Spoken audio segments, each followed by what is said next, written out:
Cette semaine avait lieu la séance du Conseil de la communauté maritime. Comme à l'habitude, je vous présente ici un résumé, un bref résumé de la séance. Donc, il y a eu plusieurs sujets, bien entendu, qui ont été discutés, présentés à ceux et celles qui étaient présents, mais certains d'entre eux ont retenu notre attention et mon attention plus particulièrement.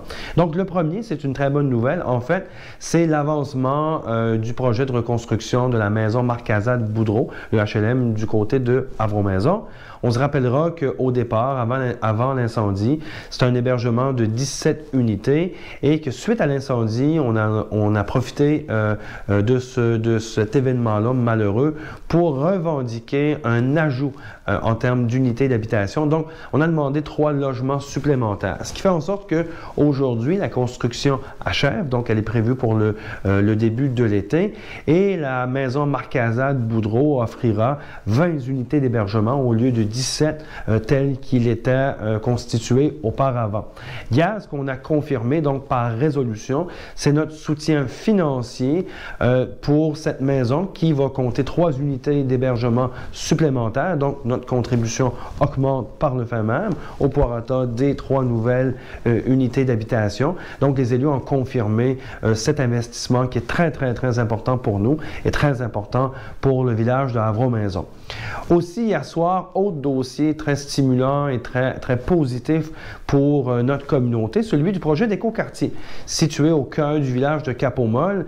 Donc, on a déjà au préalable présenté 4 phases du projet.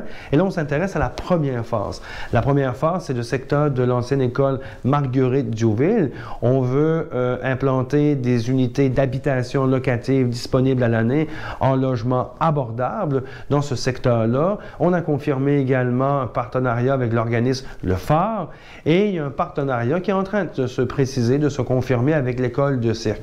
Hier, ce que les élus ont adopté et annoncé, c'est l'embauche de consultants, de spécialistes, de professionnels qui vont nous accompagner dans l'élaboration du projet, les différentes étapes qu'il faut franchir. Il y a des étapes sur le plan de l'aménagement du territoire, ça prend un plan particulier d'urbanisme, par exemple.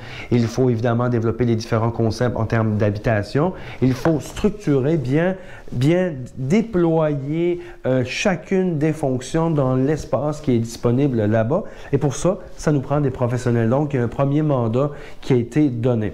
Le deuxième, c'est qu'on souhaite définir dans la zone écoquartier une zone d'innovation. Innovation tournée sur les énergies renouvelables. Ce qu'on souhaite, c'est que les bâtiments qui vont être construits ou qui seront rénovés soient autonomes sur le plan énergétique le plus possible, voire 100% autonomes.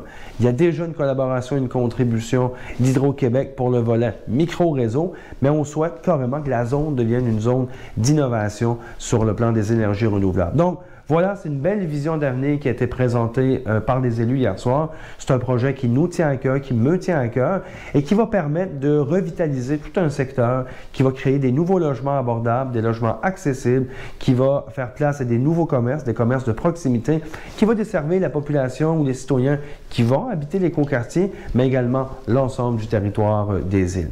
Donc voilà le résumé de la séance de la communauté maritime des îles.